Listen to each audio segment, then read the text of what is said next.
Doy la bienvenida en el estudio a Julio Vaqueiro. Gracias por estar aquí. Al revés, gracias por el espacio. Gracias, Guillermo. Julio Vaqueiro es periodista mexicano que ha hecho carrera en Estados Unidos, particularmente en la cadena Telemundo, pero también en la cadena NBC, perdón. Es periodista en español, pero también es periodista en inglés y por ello ha participado en NBC, que es una cadena en inglés, aunque también ha participado en medios mexicanos como El Universal o como Radio Fórmula, y ahora está sacando este libro, Río Bravo, México, Estados Unidos y el regreso de Trump. No puede ser más oportuno. Ya ha presenciado usted el noticiero de esta noche y dedicamos prácticamente los primeros 15 minutos del programa, es decir, una cuarta parte del programa. Pero sirviendo a una audiencia en español, es una audiencia latina, la mayoría mexicana, entonces con mucho interés también y el énfasis puesto en lo que ocurre en México.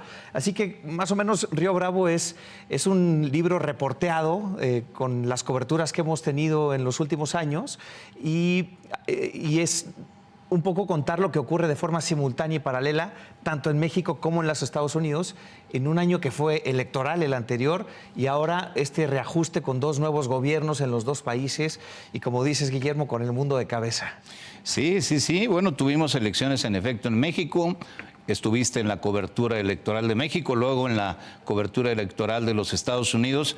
Pues dos elecciones que llaman mucho la atención por la forma en que sucedieron, y esto es algo de lo que hablas en el libro, justamente de los procesos electorales en los dos países. Así es. Yo creo que, y basado en las conversaciones que he tenido con diplomáticos internacionalistas, que definen este momento de la relación entre los dos países como uno de los más críticos en la historia. Y obviamente es imposible predecir lo que va a suceder y no es la intención del libro adelantar lo que iba a suceder, pero sí entender cómo llegamos aquí, y es un poco hablar de el proceso electoral en los dos países que fue definiendo el momento en el que estamos ahora y los temas que están sobre la mesa entre los dos países. El comercio, que ahora se está llevando, por supuesto, todos los titulares como en el noticiero de esta noche, pero está también la migración, está también la seguridad, que es central para Estados Unidos, un país tan polarizado. El tema de la seguridad y el combate al fentanilo une a los dos partidos en Washington. Así que México está en el centro de todos estos temas, ¿no? Y el título no puede ser mejor, Río Bravo. Por ahí pasa todo. Sí. Las personas, los indocumentados, las personas que acuden allá en la busca de nuevas oportunidades, pero también por allá pasa el fentanilo y otras drogas, el dinero sucio, y por ahí vienen también las armas de las que el gobierno mexicano se queja porque llegan a manos de la delincuencia organizada. Son los grandes temas que está enfrentando México con Estados Unidos en tiempos disruptivos, porque a Donald Trump no se le puede definir de otra manera que un presidente disruptivo que está siendo capaz de todo. Absolutamente. Dame tu opinión sobre lo que observas en el gobierno de México respondiendo a esta estrategia de Donald Trump, y luego dame también tu opinión de la forma en que Donald Trump trata a México. Sí, bueno, como dices, Donald Trump es un presidente disruptivo que además ha hecho las cosas a una velocidad vertiginosa en este segundo gobierno. Lo que tiene Donald Trump es que todo lo anticipó, todo lo adelantó, todo lo que está haciendo, él dijo que lo iba a hacer. Claro que una cosa es escuchar que lo promete en campaña y otra cosa es verlo firmar esos decretos y verlo en el Jardín de las Rosas anunciar esos aranceles que le dan la vuelta al comercio internacional como lo conocíamos. Entonces, lidiar con Trump es todo un reto. Y lo que estamos viendo, y así es la lectura que se le da desde Estados Unidos también, es a un gobierno mexicano, pues ahora sí que nunca mejor dicho, como lo dice la presidenta, con cabeza fría, tomándose el tiempo para responder, pero también teniendo concesiones, enviando elementos de la Guardia Nacional al Ejército, enviando criminales en una escala sin precedentes, 29 de ellos de golpe, brincándose los protocolos de extradición.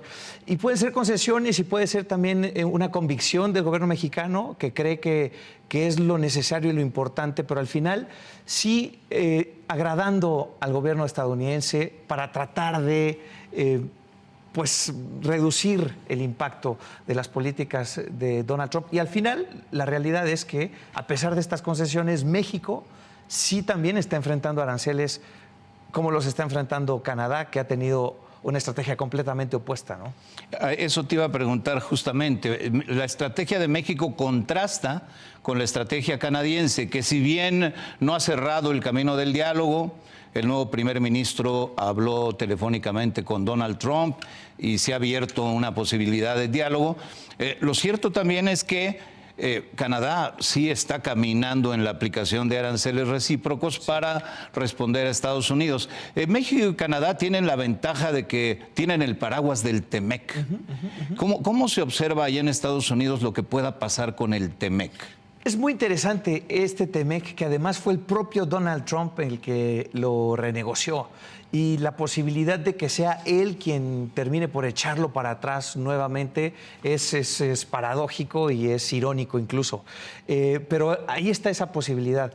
Yo creo que lo más grave de lo que está pasando, más allá de los aranceles, es la incertidumbre alrededor de estos aranceles y alrededor de las políticas exteriores del gobierno de Trump, de este segundo gobierno de Trump.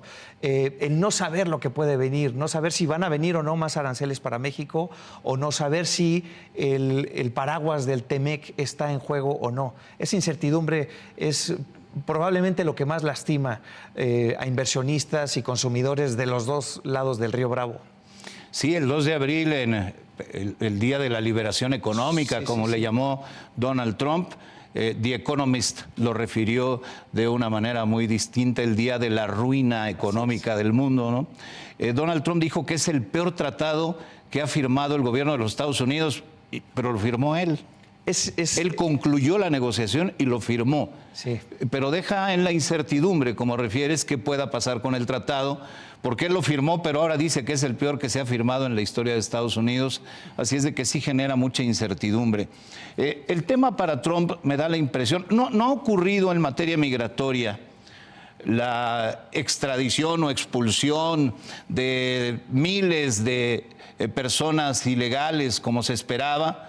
En México se crearon en la frontera centros de refugio que ya fueron cerrados porque en realidad no se necesitó. Se ha dado cuenta de que ha habido los niveles más bajos de expulsión de personas indocumentadas en mucho tiempo, de tal manera que la migración parece un tema contenido. Sí. A Trump le preocupa mucho más la seguridad. Yo creo que es el tema que más le preocupa en este momento, y es que es verdad, Trump llega con una frontera controlada. Desde que en los últimos meses de Joe Biden, el número de migrantes cruzando de manera irregular la frontera ya estaba en niveles muy bajos, comparados con los niveles que veíamos en la pandemia. Ha bajado aún más con Donald Trump. Así que en ese sentido la frontera en temas migratorios está controlada. Hay que decir que lleva 2 o 3 meses en el poder y todavía no llega a los 3 meses en el poder, y sí se ven los esfuerzos por deportar, arrestar migrantes. Sobre todo se ve el miedo en estas comunidades de migrantes, a pesar de que los números no estén donde Trump quisiera que estuvieran. El miedo sí está en las comunidades que saben que una detención puede llegar. Y sin embargo, además, es el tema en el que más estadounidenses están de acuerdo con Trump. Quizá ya hay temor y hay dudas alrededor de sus políticas económicas, pero cuando se trata de migración, los estadounidenses, de acuerdo con las encuestas, todavía están de acuerdo con las políticas migratorias de Donald Trump. Ahora, sí, seguridad, ahí tampoco hay divisiones. En un país tan polarizado, decíamos, como Estados Unidos, el fentanilo es el gran tema que une a los dos partidos y la lucha contra las drogas. Así que la seguridad es prioridad para Trump. Fíjate que hace rato que te escuchaba hablar de este tema de la seguridad y la forma en que México ha respondido al tema. Se envió a la Guardia Nacional, es cierto. Se envió a estos 9 detenidos, todos integrantes de bandas criminales. El número 1 de ellos, Rafael Caro Quintero, que era muy emblemático para Estados Unidos porque es el que asesinó a la agente de la DEA, Kiki Camarena. Pero ha habido otras acciones de México en la captura de delincuentes de alto nivel, de alto rango. también en el decomiso de drogas, particularmente de fentanilo, e incluso de combustible ilegal, que también en su momento fue una queja de los Estados Unidos. El presidente Trump le hace guiños a Claudia Sheinbaum, la ha halagado un par de veces y subió a sus redes sociales ayer el comercial, el promo del gobierno mexicano combatiendo al fentanilo, el cual fue recibido con gran alegría por Claudia Sheinbaum, que hoy lo presentó en la mañanera. Sin embargo, hay el fantasma, daba yo una nota de la CIA hace rato, hay el fantasma de una posible intervención de Estados Unidos. ¿Qué tanto se habla de esto en los informativos allá en la Unión Americana? Nunca había sido una posibilidad tan real como lo es ahora. En su libro, John Bolton, un asesor de seguridad del expresidente Trump en su primer gobierno, habla de un episodio en la Casa Blanca en donde Trump sugirió que podía bombardearse a los grupos del crimen organizado en México, y todas las personas en el salón les pareció una locura y lo trataron de convencer de alejarse de esa idea. Ahora, esa idea está en gran parte del Partido Republicano y se expresa abiertamente en los medios de comunicación, más allá de una locura que pudo haber parecido hace algunos años. El propio Trump ha dicho que es una posibilidad que está sobre la mesa, una intervención militar unilateral.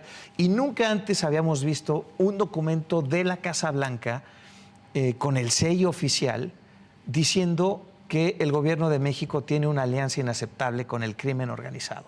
Así que no es por sonar alarmista, ni creo que es necesariamente una posibilidad que va a ocurrir, pero es cierto que cada vez se habla más de esto con más naturalidad y normalidad en Estados Unidos. Es algo que puede ocurrir, aviones, barcos, dichos, documentos oficiales. Este que tú refieres surgió de la Fiscalía General de los Estados Unidos con un sello oficial y esta declaración de que el gobierno de México es aliado de las organizaciones criminales. Pues es algo bastante más que una advertencia, aunque como bien dices, no hay que caer en sensacionalismos, porque no hay de momento un indicio claro de que esto pudiera ocurrir de manera inmediata. ¿Cómo ves tú hacia el futuro la relación México y Estados Unidos con las características particulares de Claudia Sheinbaum y de Donald Trump? Sí, no pueden ser más opuestos. Claudia Sheinbaum y Donald Trump son dos personajes completamente antagónicos y que aparentemente han conseguido dialogar, han conseguido elogiarse incluso o ganar elogios uno del otro. Y creo que lo que trato de mostrar en el libro, y lo dicen también cualquier especialista que ha estudiado la historia entre México y Estados Unidos, es que esta es una relación de la que no podemos escapar. Tenemos que hacer que funcione. México y Estados Unidos tienen que trabajar juntos y aliados porque hay muchísimo que los une, empezando por la comunidad que vive en Estados Unidos, comunidad de mexicanos. Así que lo que veo es una necesidad por trabajar en conjunto, y lo que deseo es que efectivamente este trabajo se logre a través del diálogo entre los dos países. Pues aquí está esta propuesta de Julio Vaqueiro, Río Bravo, México, Estados Unidos y el regreso de Trump. Este libro está siendo presentado. Estás en México justamente por su lanzamiento. Nos estamos estrenando contigo. Y en estas primeras entrevistas que estás dando, tú eres de México. Yo soy mexicano, así es, de Querétaro. Eres queretano. Queretano. Muy bien. ¿Y llevas cuánto en Estados Unidos? Llevo unos 12 años en Estados Unidos, trabajando con Telemundo. Empecé trabajando como corresponsal de Telemundo en México, y después me fui a vivir a Los Ángeles, a trabajar ahí en la estación local de Telemundo en Los Ángeles, y ahorita estoy en el Noticiero Nacional. Que se vea en Estados Unidos, pero también en América Latina, y en México también, sí, ahí se ve. Pues muy bien, aquí está el libro. Gracias por aceptar la invitación para venir a platicar de él, que sea muy exitoso y que realmente la gente encuentre en él motivos de análisis adicionales de lo que está pasando en la relación bilateral. Eso deseo. Muchas gracias a ti, Guillermo. Gracias. Que te vaya muy bien. Gracias. Buenas noches.